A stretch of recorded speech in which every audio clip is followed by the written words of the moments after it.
United Cutlery Bushmaster aspiruje na jeden z vůbec nejlevnějších značkových nožů vyrobených z oceli 1095. Z uhlíkovky 1095.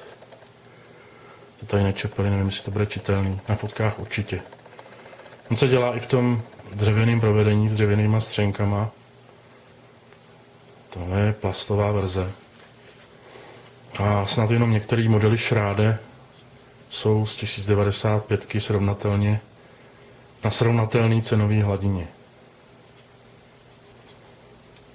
To docela šikovný, robustní nůž s příjemným úchopem, dokonce se zkráceným úchopem.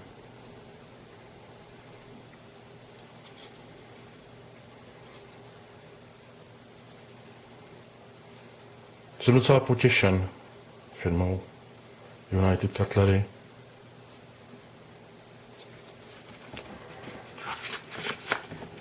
Slušný nylonový pouzdro. Mole, to už bychom asi chtěli moc.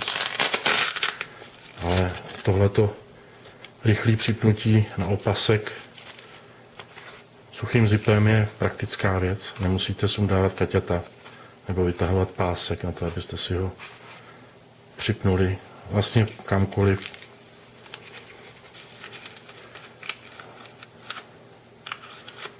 Ideálně na ten pásek.